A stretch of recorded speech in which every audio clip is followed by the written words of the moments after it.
Y'all, listen. Does anybody overthink out there? Are there any other overthinkers? I had someone tell me this weekend that I was overthinking, and that makes me super angry when I'm told that.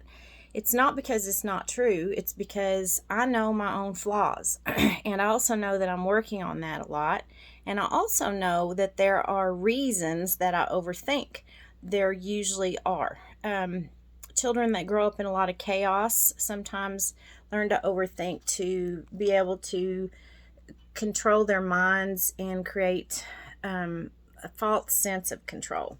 Um, Anyways, we're going to talk about overthinking today. Marcus Aurelius said that overthinking is trying to control your outside circumstances, and we can't really do that. So if you realize that the only thing you can control is your mind, then that will give you the strength that you need to go on.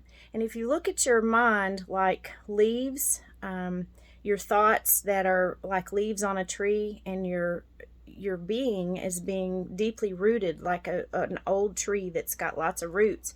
Your thoughts are these leaves, and they're rattling and shaking, and they're coming off and blowing in the wind, and they are temporary.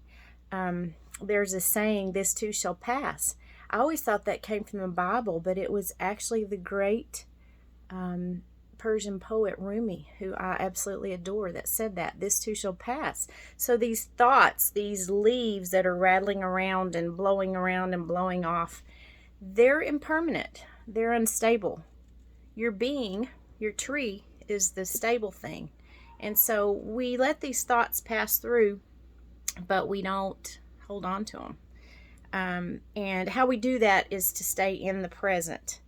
And I'm teaching the kids at school, as well as learning myself, that to control our emotions, sometimes we have to be in the present. And that's easy to say, be in the present. What does that mean? That means using our five senses: taste, touch, smell, hearing, and sight, to physically take in where we are right at this moment. The vivid colors, the sounds, the birds, the children playing, the cars honking, the scent of what is around us. All of those things, if we can hone in on those in that moment when we're overthinking and driving ourselves crazy, it will bring us back to center. We're going to talk more about this as time goes on. I'm not speaking to the person currently that told me I was overthinking, because I think that's arrogant, and I don't think we should point out other people's flaws in a way that serves our own narrative. So that's one of my pet peeves, and we'll talk about that another time too. The great poet Hafiz said, "You are exactly on a map the place that God circled for you right this moment." That's a wonderful thought, isn't it? You are exactly where you need to be.